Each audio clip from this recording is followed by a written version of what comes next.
Whenever we show our vegetable beds, we get a lot of questions about the raised beds and the frame covers we make to protect against bird and insect damage. Well, in today's video, we're going to cover the principles of these beds, the design, the construction of what we consider to be the perfect raised bed.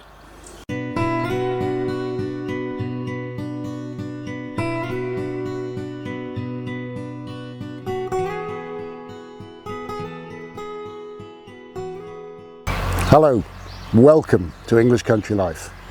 Welcome to the vegetable garden, welcome to the perfect raised bed. I've been vegetable gardening for more than half a century now, and I've had all manner of vegetable plots, vegetable areas, vegetable gardens. And when we came here, what we actually had in the area you can see in front of you was a swampy, weed infested mess with the weeds are over head height and nothing of use grew. Now, on the one hand, that's pretty daunting, and it was daunting for me, but on the other hand, I could take all those frustrations from vegetable areas that I'd inherited or that other people had laid out and go, right, there's no constraints, how do I want this to work? And what we've built, I have to say, for our lifestyle, for what we want to grow, works really, really well. And today I'd love to share with you why we've designed this garden the way we have, the principles that we've followed, why beds are, the orientation they are, the shape they are, the length they are, the width they are, why we've built frames to cover and protect against birds and insects, etc., how they work, how they're constructed, and how we can move them from bed to bed. Now, if you have the luxurious position of designing your own vegetable plot, I'm sure you will do things a little different than we have, but hopefully the thought processes we went through, the design principles that we've covered, maybe will help you along your journey to design your perfect raised beds.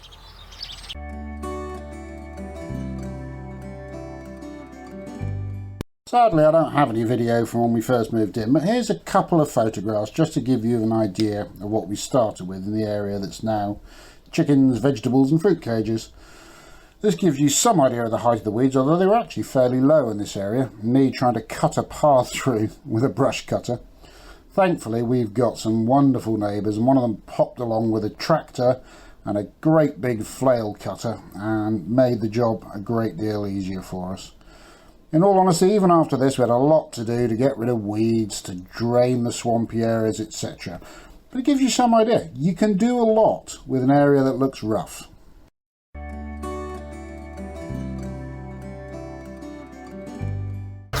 This is one of the fundamental units of our veg bed. It's a bed, it has raised sides, it is roughly 4 foot wide by 25 foot long. And those dimensions have been worked out through painful experience. Why is it 4 foot wide? Well, with a standard hoe from one side, I can hoe all the way across the bed comfortably without stretching and without stepping on the bed. One of the principles we're going for here is not to compress the soil by walking on it. So if at all possible, we don't step on these beds. Occasionally when we manure them, we will work some manure in with a rotavator, but it's something we try to avoid. The other point of the 4 foot width is when I need to plant or hand weed, I can comfortably get to the middle from one side and then get to the middle working the other side. So again, I don't have to step on the soil. Why 25 foot long? Well, when you've got to get around the bed, 25 foot is a goodly trek. If it was twice as long, the temptation would of course be to step into the middle of the bed, compress the soil, step off the other side. So if I had another run of beds behind it, I would leave a path in the middle and make two 25 foot by 4 foot beds rather than one 50 foot by 4 foot bed. Let me talk to you about the orientation of these beds. I'm on the south side of the bed, so long-wise it's running from south to north, and there's a reason for that. Think of me as a tall piece of corn. If I'm a tall bit of corn, this whole bed is full of corn, all I'm shading out is other bits of corn, which are equally tall and still get the sun. If the bed's around the other way, and here on the south side we had a bed of corn, everything behind it, the brassicas and the strawberries and the onions, would be in shade of that corn and we'd get very little light. So it makes sense for the beds to be oriented south to north, and for the run of beds, the succession of beds, to be west to east.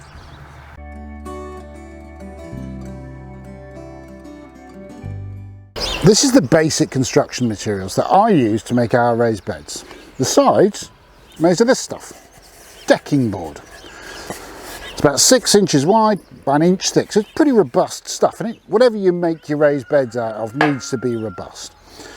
I chose this because I could get it cheaply, and also because it's tannalised. It's got some rot proofing treatment on it. Now, years ago they used some very nasty chemicals to tannalise wood. Not the case now. So the old stuff I wouldn't have wanted near my food. The new stuff, not a problem. But there's a local place that makes these boards, and they get slightly warped ones, slightly knotty ones, etc. And I could pick up seconds of these boards very cheaply. The other part of the bed is the stakes that support the frame, and that's made out of 2x2 tannalised softwood, so 50mm by 50mm, big stakes of it. And that's also what I built the backbone of the frames and cages out of, is this 2x2. You can buy it so cheaply. The hoops and the edges, and we'll come to what they're for in a minute, are made out of 20mm pipe. This is an HDPE water pipe, but I've also used 20mm electrical conduit. It almost doesn't matter.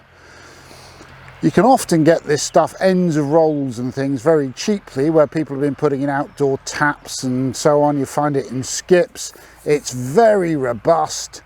It's UV stable. I've had it out here in the sunshine, again, for a decade. It's not even beginning to degrade. So that HDPE, MDPE water pipe is absolutely brilliant for the construction materials. Now, am I saying you must make it out of deck board? No. If you've got a source of cheap scaffolding planks, brilliant. If you've got a load of breeze blocks or bricks that you want to make your edges from, fantastic. Railway sleepers, great. Just something, you don't want it too high, you want it rot proof, and you don't want to spend a fortune on it. Here's an important point. Whilst I tell you that these beds are 25 foot long by 4 foot wide, and we've explained why, they aren't really. They're 7.2 metres long by 1.2 metres wide. And the reason for that, this kind of wood comes in 3.6 metre lengths. So the long side of these beds is 2 complete boards staked into the ground. The short side is 1 board cut into 3 pieces, just 2 straight 90-degree cuts. So I've engineered them in such a way as to make the maximum use of the materials, requiring the minimum amount of cutting. If you watched our earlier video on our plans for the vegetable area this year, you'll know that this end bed is going to be a brassica bed this year. Now, if we leave it as is, the large white butterflies will come along, they'll lay eggs on all the little cabbages and cauliflowers. Those eggs hatch into caterpillars, and those caterpillars devour every brassica in sight. So we need to protect them. So I'm going to build a cage over this bed with a fine mesh on it, and that will protect it and stop the butterflies getting in and laying eggs.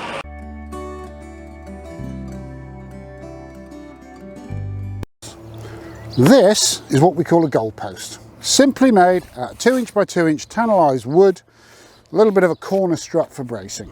Sharpened on the feet so you can knock it into the earth. It is the backbone of our cage system. And what I'm going to do is put 2 of them into this bed side to side. They're each 3.6 metres long. And there's 2 good reasons for that. One good reason is I can cage in just half a bed if I want to. I don't have to cage in the whole bed. The other reason is I can't really conveniently move anything. These are like 12 foot long. It gets really cumbersome trying to carry on your own anything that's longer than that. So it's much more convenient to have 2 of these goalposts pushed into the ground than just have one that's 25 foot long and almost impossible to carry. Bit of sacrificial wood and a very big hammer. Just pound it in.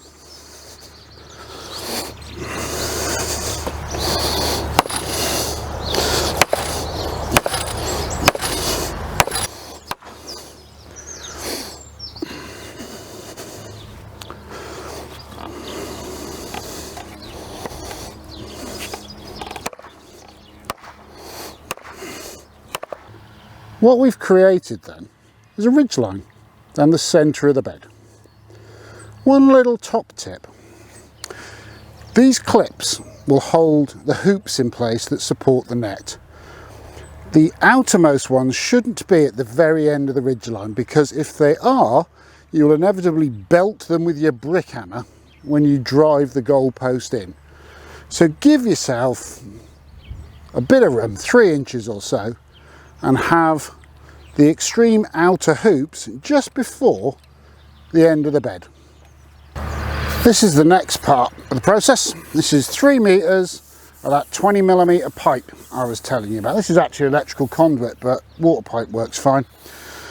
Doesn't come curved, it comes as a straight piece, and each piece just shoves into the ground both sides and clamps to the top of the goalpost. And I'll show you how we do that.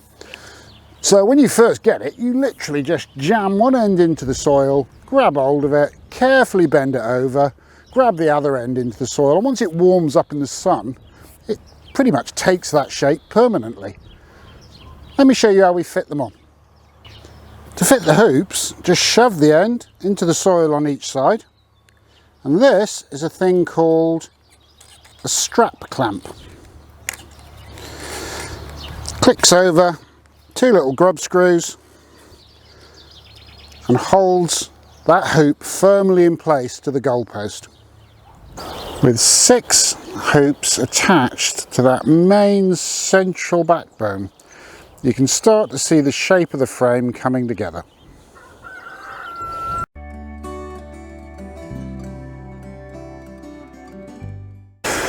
That's the frame pretty much there. So our next decision is what we're going to cover it with. Well, I need to keep insects out if I'm going to grow brassicas, so I'm going to use a very fine mesh. And this is debris netting. This is the sort of thing you'd see on building sites to keep debris from falling and hitting passers-by, etc. If I wanted pollinating insects to get in, but keep birds off something like fruit, then I would use a wider mesh. And that's what we do on our strawberries. But don't be limited, it's not just bird netting or insect netting.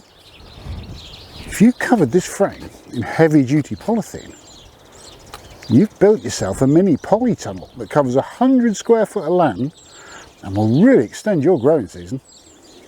That's an end panel in place. It's simply cable tied to the hoop and to the piece of blue poly pipe at the bottom that is attached to the bed.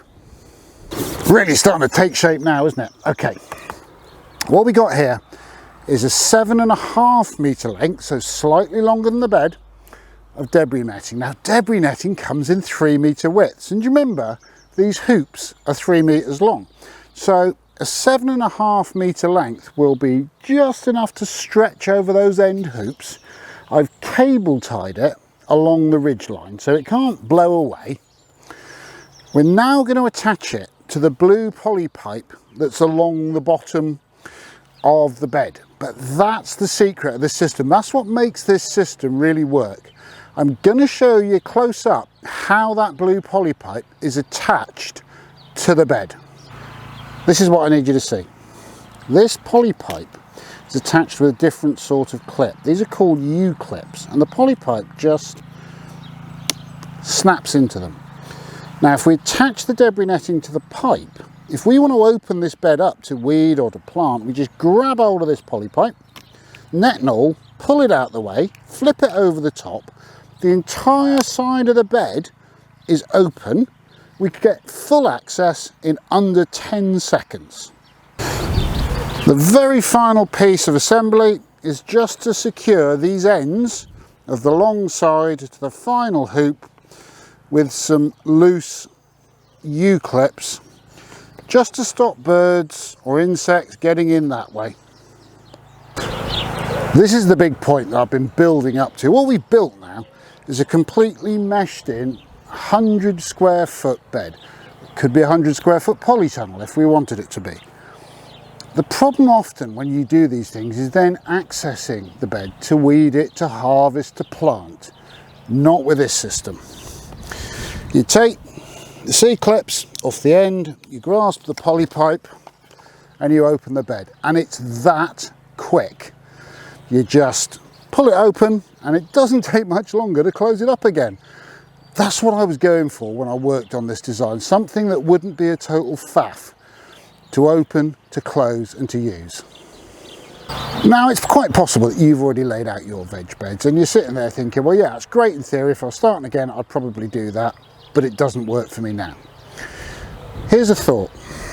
This is a freestanding version of the same thing. It's just a square of offcuts of wood screwed together, bits of poly pipe over the top, covered in mesh or polythene, whatever you need, and you can just drop it into an existing bed. So if you need to cover your strawberries, protect your brassicas from cabbage whites, protect your pea starts from pigeons, you can make a few of them off scraps and offcuts you get out of a skip and still use the same kind of principles. Well, in 50 years of trying, that's as close as I've got to the perfect raised bed. And I must give a shout out to a man who inspired me.